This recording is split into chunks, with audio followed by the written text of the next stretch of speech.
Primera y Segunda de Tesalonicenses. Lección número 9. Los eventos finales. Hola, querido. Estudiaremos ahora el capítulo 5 de la primera epístola a los tesalonicenses. Empezaremos leyendo el versículo 2.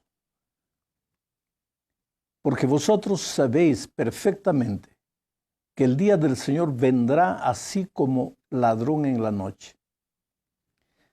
Quiero que percibas en esta expresión, día del Señor. Esta expresión, día del Señor, es usada en la Biblia generalmente para referirse al día del juicio ejecutivo cuando Jesús regrese. A la mayoría de los cristianos no les gusta hablar del juicio de Dios porque lo relacionan inconscientemente con castigo, fuego y azufre. Sin embargo, el tema del juicio es una de las expresiones más grandes del amor de Dios hacia el ser humano. Porque no significa destrucción, significa salvación. Me explico mejor. Vamos a suponer que una familia mala invade tus tierras, se apodera de todo lo que es tuyo y somete a tu familia a la esclavitud. Vamos a suponer también que tú pides ayuda a las autoridades, pero la familia invasora presenta argumentos diciendo que las tierras que invadió le pertenecen a ella. Entonces se marca la hora del juicio. Dime, ¿quién debería tener miedo del juicio? ¿Tú que sabes que las tierras son tuyas? ¿O los invasores que se apoderaron injustamente de tus tierras? Bueno, lo mismo sucede con el juicio divino. El enemigo se apoderó de esta tierra que Dios le confió al ser humano. El enemigo sometió a toda la humanidad y se considera dueño de este mundo. Ahora yo te pregunto, ¿quién debería tener miedo del juicio? Tú que confías en el amor de Jesús, a quien le has entregado el corazón, o el enemigo y sus seguidores que te oprimieron por causa de tu fidelidad a Jesús. ¿Sabes? En la Biblia el tema del juicio siempre viene entrelazado al tema de la justicia y del amor. La justicia es una expresión del amor. Hay gente que coloca la justicia contra el amor. Ahora, yo creo que eso es una incoherencia completa. Dios no puede ser colocado contra sí mismo, porque Él es el amor y Él es la justicia. Entonces, ¿cómo es que la justicia puede estar contra el amor? Este hecho, el hecho de que Dios es amor y justicia, está mostrado en todos los casos de juicio mencionados en la Biblia. Piensa en el primer juicio de la historia, por ejemplo. Me refiero al juicio de Adán y Eva después de la entrada del pecado a esta tierra. Dios les presenta a ellos los dos aspectos del juicio, la justicia y el amor. La justicia, ¿en qué sentido? Ellos cosecharán el resultado natural de su desobediencia. La tierra se volverá rebelde y el sufrimiento será una especie de ley en la vida. Ese es el aspecto de justicia. Es justo que ellos cosechen el fruto de lo que hicieron. Pero al mismo tiempo, el Señor les promete un Salvador y ahí está el amor y la misericordia. Un cordero es sacrificado, simbolizando al Cordero de Dios que sacará el pecado del mundo. Piensa ahora en el juicio de Caín, que es otro caso. Caín tiene que salir de la tierra por causa de su pecado. Esto es justo, pero Dios lo marca en la frente para que nadie lo mate. Ahí está, de nuevo, el amor y la misericordia. Cambiando de asunto, ¿recuerdas el juicio del mundo antes del diluvio? Dios envía una lluvia torrencial que destruirá al mundo. ¿Eso es justo? Porque ellos habían llegado a un punto de maldad tal que no se podía soportar. Pero al mismo tiempo, Dios ordena construir un arca para que se salven todos los que crean en Él. Ahí está el amor. Dios es así. Es justicia y es amor. Él no presenta solo el aspecto negativo de las consecuencias del pecado, sino que presenta al mismo tiempo la salida. Siempre, siempre hay un arca o hay un cordero. Siempre existe solución y los seres humanos somos libres de escoger el camino que seguiremos. Pero un día, escojamos lo que escojamos, un día tendremos que rendir cuenta de las elecciones que hicimos. Con esto en mente, querido, entremos a estudiar lo que sucedía en Tesalónica. Parece que entre los tesalonicenses habían dos tipos de personas. Las primeras creían que Jesús no vendría nunca o que demoraría mucho, y así que no se preocupaban en prepararse para el glorioso encuentro con Jesús.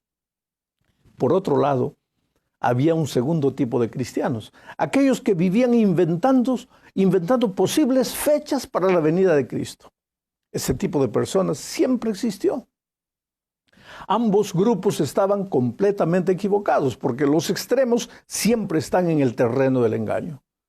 Entonces viene Pablo y les escribe lo que está registrado en Primera a los Tesalonicenses, capítulo 5, versículos 1 al 3. Acerca de los tiempos y de las ocasiones, no tenéis necesidad, hermanos, de que yo os escriba, porque vosotros sabéis perfectamente que el día del Señor vendrá así como ladrón en la noche. Cuando digan paz y seguridad, entonces vendrá sobre ellos destrucción repentina, como los dolores a la mujer encinta, y no escaparán. ¿Por qué crees tú que Pablo dice que no necesita escribir con relación a los tiempos? Se refiere aquí al tiempo de la venida de Cristo. Bueno, hay dos razones para que Pablo diga esto. La primera es que ellos ya sabían que no deberían vivir preocupados en descubrir la fecha. Jesús se los había dicho claramente. Nadie sabe ese día, solo el Padre. Antes de irse al cielo, delante de la curiosidad extrema de los discípulos por conocer el día, el Señor les volvió a repetir lo que está registrado en Hechos capítulo 1, versículos 6 y 7. Dice: entonces los que se habían reunido le preguntaron diciendo: Señor, ¿restaurarás el reino a Israel en este tiempo? Les dijo: no os toca a vosotros saber los tiempos o las ocasiones que el Padre puso en su sola potestad. Bueno, la otra cosa que Pablo hace es ilustrar la venida de Cristo con dos figuras. La primera figura es la del ladrón que viene a robar en la noche. Y la segunda figura es la de la mujer que da a luz sorpresivamente. Ambas figuras tienen el elemento sorpresa marcados definidamente. El ladrón no avisa cuando va a robar, aparece de sorpresa. Y los dolores de parto aparecen a veces cuando menos la madre espera. Bueno, así será el día de la venida de Cristo, sorpresiva y repentina. Mientras estén algunos marcando fechas, no vendrá. Y mientras otros estén pensando que demorará mucho, vendrá. ¿Por qué? ¿Es que Jesús quiere que todos estén desprevenidos para que se pierda? Absolutamente no, querido. Jesús desea salvar a todos sus hijos y por eso nos dio señales de su venida para saber que el fin está próximo y para prepararnos para ese día. Mucha gente se pregunta, ¿por qué Jesús no anunció el día exacto de su vuelta? Creo que la razón es la naturaleza del corazón humano. Si supiésemos el día exacto, viviríamos sin tener en cuenta los consejos divinos para nada. Y faltando pocos días, entonces arreglaríamos la vida y trataríamos de prepararnos para ir con Jesús. Esto no le haría ningún bien al ser humano. Por eso Jesús incluyó en su venida el elemento sorpresa. Tú tienes que estar preparado permanentemente. Si viene o si no viene, tú tienes que estar preparado. El Señor vendrá. Cuando llegue la hora y el día de su venida, Él vendrá. Pero tú tienes que vivir permanentemente preparado. No es que solo faltando poco para la venida te vas a preparar. No es que cuando salga el decreto dominical, no es que, no. La vida del cristiano tiene que ser una vida de permanente preparación para el encuentro maravilloso con Jesucristo. En el tercer punto, Pablo contrasta la vida de los que andan con Jesús con la vida de los que no tienen a Jesús como el centro de su experiencia. Mira lo que dicen los versículos 4 y 5. Pero vosotros, hermanos, no estáis en tinieblas, para que aquel día os sorprenda como ladrón, porque todos vosotros sois hijos de la luz e hijos del día. No somos de la noche ni de las tinieblas. Los que viven en tinieblas no están preparados para el encuentro con Jesús. Estos serán sorprendidos, claro. Los que viven en la luz, en cambio, están preparados. Pero estar preparado no significa vivir marcando fechas, cuidado. Ni para la venida de Cristo, ni para el decreto dominical, ni para la persecución. Vivir en la luz no es vivir en un estado paranoico de persecución. Vivir en la luz es vivir con paz en el corazón, con una confianza plena en las promesas divinas. Todos los eventos finales sucederán, pero no podemos vivir en función de esos eventos finales. Mientras el día dura, debemos trabajar para predicar el Evangelio a todo el mundo. Por otro lado, hay que tener cuidado de no confundir paz en el corazón y confianza en las promesas divinas con relajamiento espiritual e incredulidad. Hablando del elemento sorpresa de su venida, Jesús dijo que sucedería como en los días de Noé, en que los hombres estarían casándose y dándose en casamiento, hasta ser sorprendidos por el diluvio. Oh querido, no hay nada de malo en casarse o darse en casamiento. El tema central de lo que Jesús quiso decir es el sorpresivo retorno de Jesús. Lo que Jesús quiso decir es que cuando Él venga, todo el mundo estará viviendo su rutina diaria. Poca gente le hará caso a las señales de los tiempos. Fue así en los días de Noé. Las personas estaban tan ocupadas en sus trabajos diarios que no tenían tiempo para Dios. Cuando Noé empezó a decir que el mundo terminaría con un diluvio, nadie creyó en él. Pensaban que estaba loco, se burlaban de él. Noé anunciaba la venida del diluvio, pero nadie le hacía caso. Era un mensaje nada agradable y hasta un mensaje ridículo. ¿Quién podría creer en eso? Hasta aquel momento jamás había caído una gota del cielo. El mensaje de Noé era impopular, nada fácil de ser aceptado. ¿Y qué te parece a ti hoy, querido? ¿No crees que el mensaje que nosotros tenemos que predicar también, de cierta manera, es un mensaje impopular? ¿No crees que el mensaje de la Biblia es extraño para la mente postmodernista? Ridículo tal vez. Algunos lo consideran sin sentido. Noé predicó durante 120 años. Al principio, muchos creyeron en su mensaje. Tal vez algunos colaboraron con la construcción del arca. Quién sabe, otros dieron dinero y materiales para ayudar en el cumplimiento de la misión que Noé había recibido. Pero el diluvio no llegaba. Los pronósticos del tiempo no anunciaban lluvia. La ciencia afirmaba que desde el punto de vista humano, desde el punto de vista de la ciencia, era imposible que cayera agua del cielo. Por lo tanto, nadie creía en el diluvio.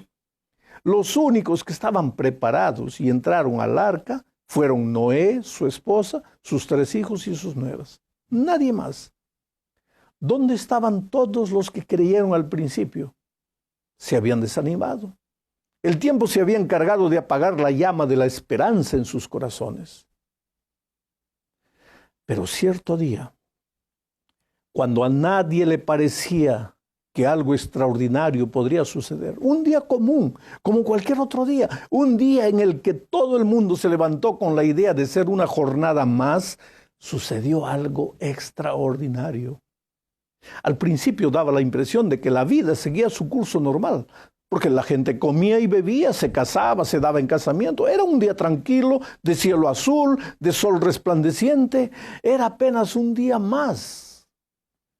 Pero repentinamente se observó en el cielo una cosa extraña, una nube, una pequeña nube del tamaño de una mano que fue aumentando de tamaño, oscura como la tristeza. Crecía y asustaba y se apoderó de la extensión del cielo. Por primera vez se escuchó el estruendo llamado trueno. Saetas de luz herían el cielo oscuro. Todo el mundo se acordó de Noé y de la locura, entre aspas, entre comillas, del arca. Todo el mundo corría, todos pedían auxilio, pero la puerta del arca había sido cerrada por los ángeles y nadie la podía abrir. ¿Sabes lo que toca mi corazón? Es que antes del diluvio las personas no estaban preparadas. Y cuando Cristo vuelva tampoco lo estarán. Ese era el problema de los tesalonicenses y es nuestro problema también. La incredulidad o el vivir acomodados a la rutina de la vida y pensar que porque Jesús no vino hasta aquí no va a venir más. Por eso, querido, en la cuarta parte de este estudio veremos lo que Pablo dice en los versículos 6 al 8. Recuérdate que estamos estudiando el capítulo 5 de Primera a los Tesalonicenses. Por tanto, no durmamos como los demás, sino vigilemos y seamos sobrios, pues los que duermen de noche duermen y los que se embriagan de noche se embriagan. Pero nosotros que somos del día, seamos sobrios, habiéndonos vestido con la coraza de la fe y del amor y con la esperanza de salvación como casco. Pablo usa dos figuras para ilustrar a los que no están listos para la venida de Cristo. La primera figura es la de los que duermen y la segunda es la del ebrio. Ambos viven en las tinieblas. El que duerme, duerme despreocupado como si nada va a suceder.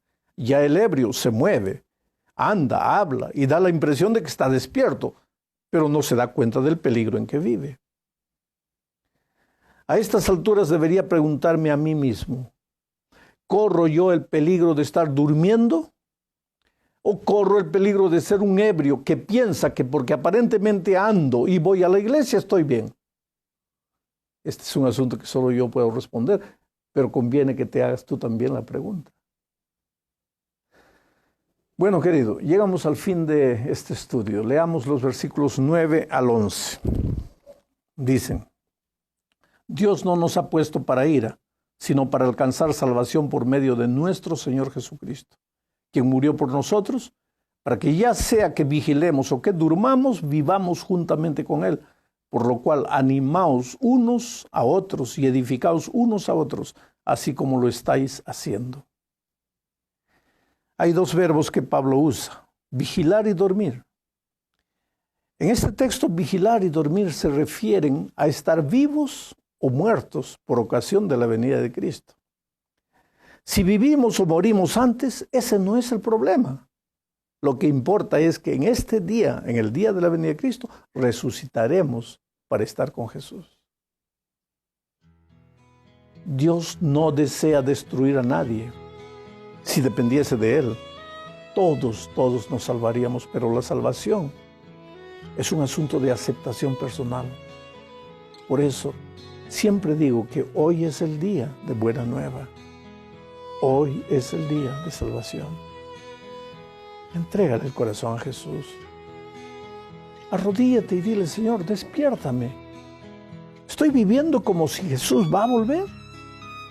¿O la esperanza se volvió teoría en mi vida y estoy viviendo como si Jesús nunca va a volver? ¿La bendita esperanza de Cristo es realidad en mi vida o se ha hecho apenas un asunto de palabras? Es un asunto serio que todos tenemos que evaluar en nuestra vida. Que Dios te bendiga.